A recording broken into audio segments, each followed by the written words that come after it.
Hello everyone, welcome to smart सही techs. आज के इस वीडियो में बिजनेस ऑर्गेनाइजेशन एंड मैनेजमेंट के क्वेश्चन पेपर को पूरा मैं सॉल्व करने वाली हूँ। तो वीडियो को पूरा अच्छे से कंप्लीट करिएगा। आपको इसमें कोई भी डाउट होगा तो टेलीग्राम पे करके शेयर कर सकते हो। और हाँ, इसमें जो जितने इंपॉर्टेंट क्वेश्चन आपके बनते हैं आप उसे टिक करते हुए और उसे लिखते हुए चलेगा, ठीक है। और मैं एक ही क्वेश्चन को आप अच्छे से एक्सप्लेन करने वाले हैं। तो आइए हम वीडियो को स्टार्ट करते हैं, ठीक है। और हाँ, अगर आप चैनल पे नए आए होंगे तो सब्सक्राइब करना बिल्कुल मत भूलिएगा, चैनल पे और लाइक एंड शेयर जरूर कर दीजिएगा, ठीक है। तो पहला क्वेश्चन इसमें हमारा दिया हुआ है, what are the main components of business describe. तो आपको बिजनेस से रिलेटेड सारे क्वेश्चन पढ़ने हैं, जैसे कि व्हाट इज बिजनेस, बिजनेस का आपको डेफिनेशन पढ़ना है, मतलब परिभाषा पढ़ना है, विशिष्टता कैरेक्टरिस्टिक पढ़ना है, लिमिटेशन, आपको पूरा बिजनेस का पूरा फॉर्म्स पढ़ने हैं, ठीक है। बिजनेस के बारे में पूरा नॉलेज रखना है, क्योंकि बिजनेस ऑर्गेनाइजेशन मैनेजमेंट का क्वेश्चन पेपर है, तो ऑब्वियसली आपको बिजनेस के बारे में नॉलेज होना ही चाहिए, है ना। तो आइए, एक व्यवसाय के प्रमुख घटक कौन कौन से हैं उसके बारे में हम जानकारी रखते हैं। तो व्यवसाय योजना के प्रमुख घटकों में से पहला है हमारा कार्यकारी सारांश। तो कार्यकारी सारांश बिजनेस का पहला खंड है, मतलब पहला प्रमुख है, जिसमें आपको संक्षिप्त विवरण पूरा योजना इसमें मिलता है। एक कंपनी जब व्यवसाय स्टार्ट करती है, बिजनेस जब स्टार्ट करती है, तो एक कार्यकारी सारांश, उसका पूरा सारांश होता है, वो बिजनेस अपना किस प्रकार चलाएगी। दूसरा आता है कंपनी का विवरण। तो कंपनी के विवरण का अर्थ होता है कि कंपनी में कौन कैसे कैसे, मतलब आपके क्या क्या कार्य होने वाले हैं, है ना, कौन कौन कंपनी में शामिल होगा, कंपनी का पूरा संपूर्ण विवरण उसमें दिया, मतलब पूरा डिस्क्रिप्शन दिया रहता है उसमें, ठीक है।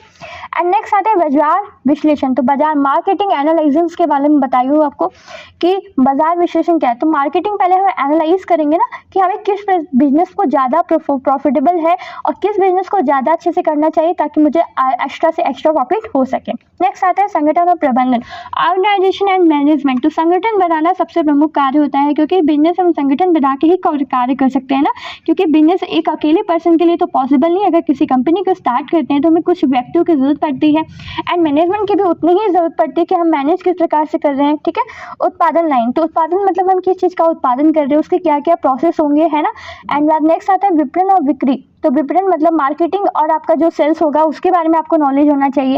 एंड लास्ट आता है वित्तीय, फाइनेंशियल, आपका स्टेटमेंट क्या होना चाहिए, फाइनेंशियल के बारे में भी आपको जानकारी, आपका पूरे वर्ष में कितना लाभ एंड प्रॉफिट एंड क्या आपका पर एनम होना चाहिए, एंड रेशियो के अकॉर्डिंग आपका क्या पूरा प्रॉफिट लॉस का पूरा आपको अच्छे से उसका विवरण तैयार करना रहता है, ठीक। तो ये सब आपके शामिल आपके बिजनेस के घटकों में, ठीक। तो ऐसे इसी प्रकार आपको पूरा डिटेल्स में लिखना है, ठीक है। ये तो मैंने आपको पूरा ऐसे शॉर्टली बताया, बट आपको जैसे मैंने आपको पूरा डिटेल बोला है ना, कार्यकारी सारांश क्या होता है, कंपनी का विवरण क्या है, इसमें आपको पूरा डिटेल वाइज लिखना है, ठीक। नेक्स्ट आते हैं, हमारा नेक्स्ट क्वेश्चन दिया हुआ है, क्वेश्चन नंबर 2 है हमारा कि प्रबंधन कला विज्ञान का संयोजन है, व्याख्या कीजिए। सबसे इंपॉर्टेंट क्वेश्चन है, आपको शेष ताम करके लिखो कि मैनेजमेंट ये combination of art and science.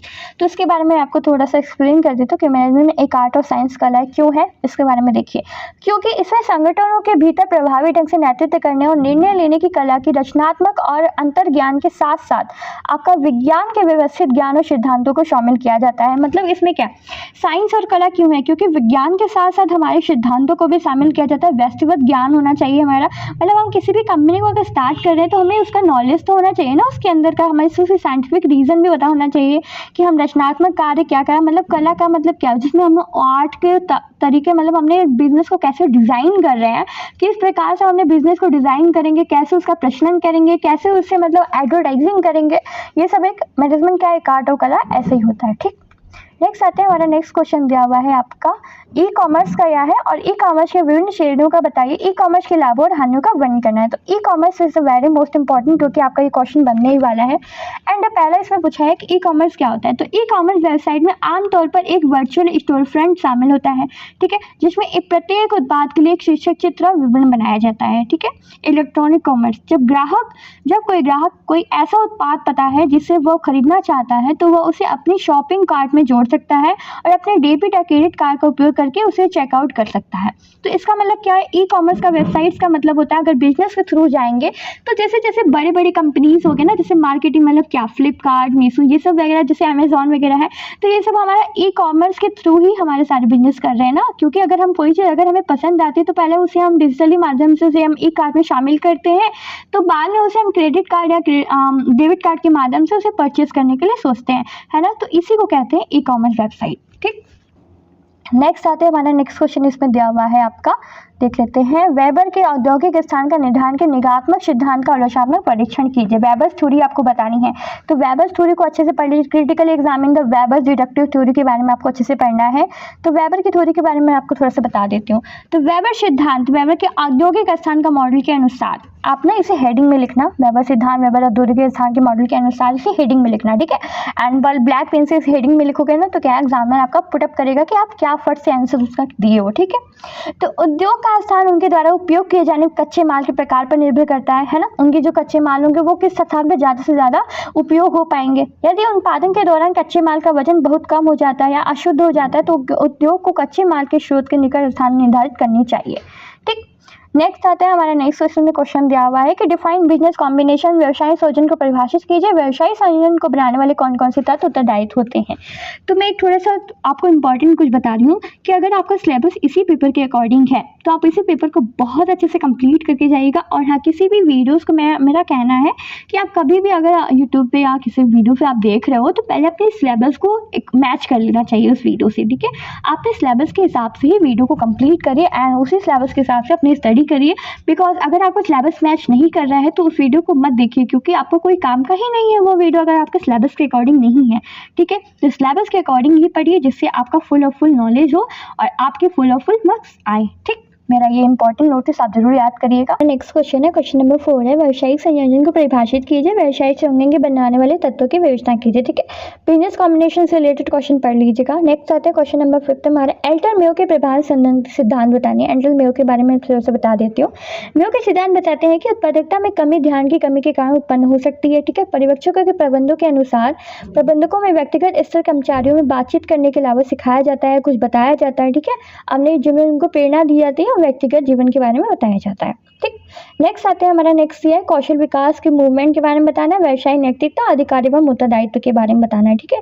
तो यूपी विकास कौशल क्या है। 14 से 35 आयु वर्ग के सभी पुत्रों मतलब पात्र युवाओं को उनकी पसंद के व्यवसाय में प्रशिक्षित करना चाहिए। अकुशल और अर्धकुशल कार्यबल के कौशल अधिकरण मतलब उनको मतलब क्या है, उनका कहने का मतलब यही है कि यूपी कौशल विकास का जो मिशन चल रहा था उसमें 14 से लेकर 35 वर्ष के आयु लोग को उनको अपने पसंद के हिसाब से प्रशिक्षित करना चाहिए, जिससे वो अपने पसंद के हिसाब से अपना बिजनेस स्टार्ट कर सके। कमजोर वर्ग जैसे महिलाएं, PWD मतलब जितने भी अन्य मतलब जातियों के लोग हैं, जो नीचे जातियों के लोग हैं, उनको मतलब कैसे व्यवसाय के प्रति मतलब वो करें, प्रेरित करें, तो वो कैसे हो सकता है, ठीक है। इसके बारे में मिशन किया गया।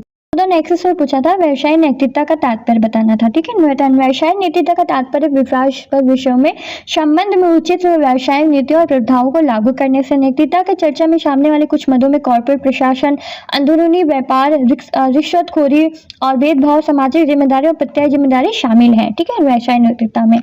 अब इसे स्क्रीनशॉट ले लेना ताकि अच्छे से समझ सको। व्यवसाय सामान्य शब्दों में कह सकते हैं अधिकार का मतलब है कि अधिकार शक्ति के अलावा कुछ नहीं है। उत्तरदायित्व का अर्थ होता है कुछ भी करने का दायित्व, ठीक। नेक्स्ट आते हैं हमारा नेक्स्ट क्वेश्चन इसमें दिया हुआ है कि समन्वय का सिद्धांत आपको बताना है। व्यवसाय संचार की बाधाओं को विवेचना करनी है, ठीक है। ऐसे क्वेश्चन आपको कंप्लीट करना है। समन्वय क्या होता है, समन्वय के बारे में आप थोड़ा सा देख लीजिए। समन्वय एक सुविचारित प्रक्रिया के रूप में तर्क संगत है। यह संगठन के विभिन्न भागों और एक साथ लाता है, उनमें से एक टीम बनाने के लिए एकजुट करता है। इस प्रकार प्रभावी तरीके से पूर्वनिर्धारित लक्ष्यों को प्राप्त करनी होती है, ठीक। तो व्यावसायिक संचार के बारे में आपको थोड़ा सा कंप्लीट करना है, ठीक है। ऐसे आपको पूरा अच्छे से कंप्लीट कर लेना। कोई भी डाउट होगा टेलीग्राम पे करके शेयर कर लेना। इसका क्वेश्चन पेपर का PDF आपको टेलीग्राम पे मिल जाएगा। सो ऐसे ही मिलते हैं नेक्स्ट वीडियो में। तब तक के लिए bye bye. Thank you so much and thank you for watching.